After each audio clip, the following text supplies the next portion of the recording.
Welcome back to Bad Apple of the Bunch. If you don't know the drill already, I take a look at a generally beloved and prolific Doctor Who writer, renowned for scripting some of the show's ultimate high points, and then I take a look at the one or two duds they churned out in between the gems, and I contemplate where they went wrong for those particular installments.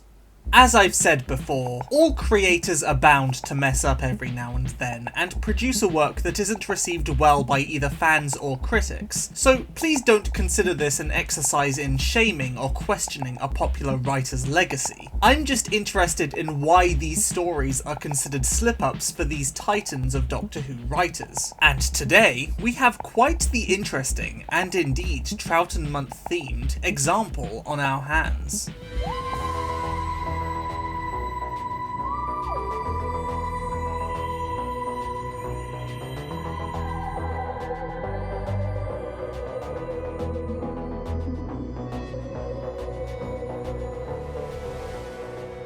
If you are a classic Who connoisseur, Robert Holmes is a man who needs no introduction. Watch as I introduce him anyways.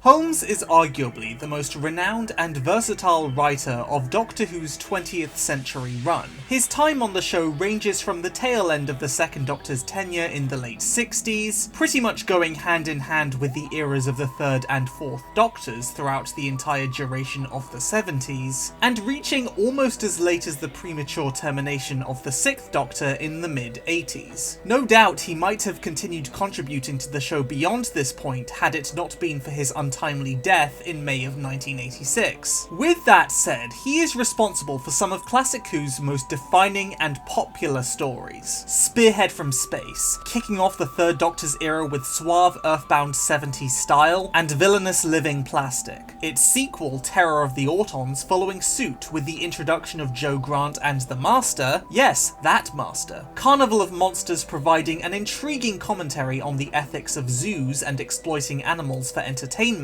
and The Time Warrior, debuting fan-favourite companion Sarah Jane Smith, and the warmongering Sontarans in a campy historical outing. Arguably Holmes's most noteworthy period on the show came during the early Fourth Doctor era, where he not only provided the likes of somewhat controversial but still highly regarded fan favourites like the Gallifreyan political thriller The Deadly Assassin and gothic horror historical The Talons of Weng-Chiang, but he also served as script editor throughout seasons 12, 13, 14 and half of season 15. This allowed him to have a hand in drastically influencing numerous stories, and potentially helping them become cult classics for the show, such as The Ark in Space, Pyramids of Mars, and The Brain of Morbius. Basically, from 1970 all the way to 1977, he was pretty much untouchable. That said, he does have a few notable slump periods. For instance, after he left the script editing role, he provided 3 further scripts in the 70s in the form of The Sunmakers, The Reboss Operation, and The Power of Kroll. And while they do have their fans, they don't really earn the same level of adoration as his earlier installments in the decade. After an extended break from the show for about 5 years, Holmes returned to bring the Fifth Doctor's tenure to an end, and rocketed right back into fandom's favour with the suitably gritty action-packed thriller The Caves of Androzani, which many consider to be his best script. Also check out David's video on the story. But his subsequent entries in the Sixth Doctor era seemed to meander, and haven't enjoyed as warm of a response from viewers. Of course, both of these periods contain potential candidates for future Bad Apples videos, but for this video I'm focusing on an entry from his other slump period. His debut. Yeah, it's interesting that Classic Who's most beloved writer began his time on the show writing what are generally considered duds. The Krotons and the Space Pirates both aired in the final leg of Patrick Troughton's time as the Second Doctor, and unlike the vast majority of Holmes's other work, neither of them are particularly liked all that much. I do intend on getting around to the Space Pirates at a later date, but right now I'm just going to focus on his other script from this period. So, what's the deal with the Krotons then? This story had been in the oven for a number of years before it actually made it to air. Holmes had conceived the broad idea in 1965, and upon approaching the BBC with it around the same time, was redirected to submit it to the Doctor Who production crew. Script editor Donald Tosh felt that the ideas concerning the villains were too similar to the likes of the Mechanoids, whose appearance in The Chase was pretty imminent, so he turned it down. Holmes didn't give up though, as after sitting on the idea for 3 years, he approached the completely overturned production crew of 1968 and received the green light when other planned story ideas like The Rose Mariners and The Prison in Space got shelved. It cycled through some other titles, like The Trap and The Space Trap, before the finalised title of The Krotons was decided upon. I find that fascinating though. I mean, this is a story that had existed and had been refined over the course of 3 years by someone who would end up becoming Classic Who's most popular writer, and yet when it finally got its foot in the door and made it to our screens, no one seemed to like it. That said, Part 1 ended up becoming the most viewed individual episode of the entire Troughton era, but it did come out during the Christmas period, so that kinda checks out. But still, what has made this story so unanimously unpopular? First, I'm going to give an overview of the narrative itself. The Krotons is about mysterious and largely unseen aliens who exploit a society via cultish devotion. After an ancient, half-forgotten war, the Gons had become enslaved to the Krotons and dependent on them for societal structure, laws, science, education, and so on. The Krotons demand that all Gons hone their knowledge using their teaching machines, and from there the most gifted and intelligent of the Gon students are selected to enter the Kroton spaceship, from which they never return. This premise is sound, and I do find it conceptually thought-provoking. I personally read from it a commentary on extreme religious indoctrination, particularly concerning the devotion to an unseen but still seemingly omnipotent ruler whose existence is questioned by the few rebellious skeptics, and that's before we even mention the blatant quasi-sacrificial allegory. Hashtag not all religion, of course, but still. That said, there's also some of that post-World War II fighting spirit in there, thanks to the Gon's frustrated rebellion, with discussions of patriotism, actions speaking louder than words, and the when and how of a revolution. While this isn't an element unique to this story by any means, hell, 60s Who in general has that in spades, this does feel like one of the most blatant examples of the decade, and that's hardly surprising with Holmes' name being attached. That said, it's not exactly the most nuanced or thought-provoking. Something like the original Dalek story delves much deeper into this kind of concept with a more fleshed out cast of supporting characters, and one of the biggest criticisms that often gets labelled at the Krotons is that it feels like a half-hearted rehash of something like the Dominators. So while Holmes did have his finger on the pulse as early as his debut in terms of social and political commentary, the execution itself needed work.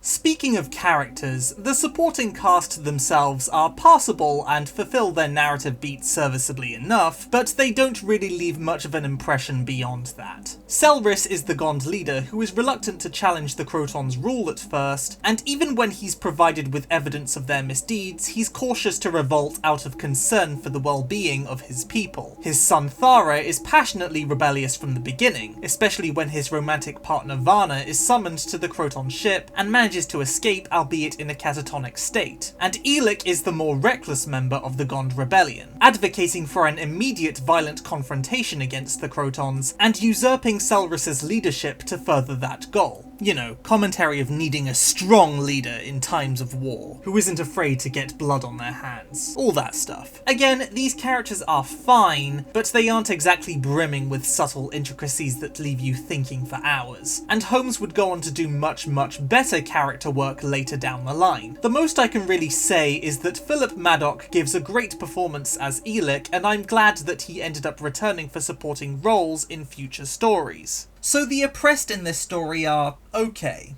but what about the oppressors? Yeah, I think we're really getting into the meat of the matter now, as I think this might be the biggest issue that the serial has. When you stop and think about it, the idea of the villainous Krotons is honestly rather ambitious and high concept. On paper, they are callous parasitic crystalline aliens who have developed a method of adapting mental power into an energy source, and they have hijacked a society and fashioned it into a cult where they can exploit the most gifted of their slaves to further their own self-serving goals. That premise has a lot of potential, and indicates an antagonist that is very powerful, cunning, and formidable. Hell, when Terry Nation temporarily withdrew the Daleks from the show to try and make them big in America, the production team briefly considered the Krotons to replace them as the Doctor's greatest enemy. So a lot was riding on their backs. And to top it all off, voice actor Roy Skelton opted to perform them with a South African accent as a deliberate protest against apartheid. So there's some strong political drive in the very execution of the Krotons as well. What an interesting concept for a new villain. Alright, I'm down. Let's see how they turn out. Where are you from? Oh, it's you. Thought I'd dreamt you up. Where are you from? Earth. You are of the same race as these bipeds. Vision control required now. On control and proceed. Direction point! Direction point! I have lost contact! Quick, Zoe! Up there, run! Direction point required immediately! Danger! Danger! My hooks are flailing wildly! Alright, so I just want to take a moment to acknowledge that a lot of the production team were not happy with the way that these things were realised.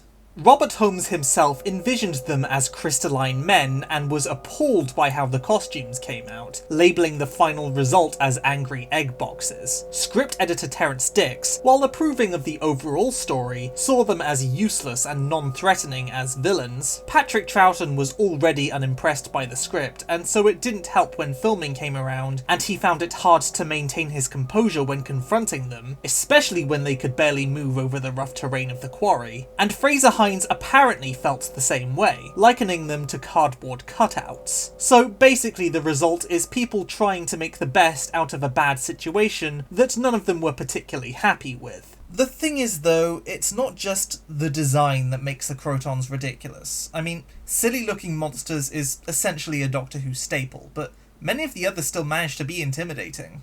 Nah, it's not just the look, it's everything about their execution. As I mentioned earlier, they remain mostly unseen for the first half of the runtime, and to be fair, that was a pretty smart move and actually did lend a somewhat ominous edge to their presence. But the second these clunky and obnoxiously loud quote-unquote crystalline robots come lumbering into frame, spending most of their screen time spouting technobabble about direction points, dynatropes and high brains, conveniently expositing their weaknesses to anyone who asks, and just generally displaying the attitude of a couple of drunk loudmouth footballer dads down the pub in Birmingham. I just feel all that potential going down the drain. Comparing the concept of these creatures and what they're apparently responsible for in the backstory and setup, with how they themselves actually act and go about their intentions on screen, it kind of feels like the real intended villains for the piece are on coffee break and they've got these knockoffs in to cover for them. Like, are we genuinely meant to believe that these oblivious brummy robot things that are decked out in pincers and dresses and struggle to even turn around gracefully somehow manage to enslave an entire society and control them through fear for thousands of years?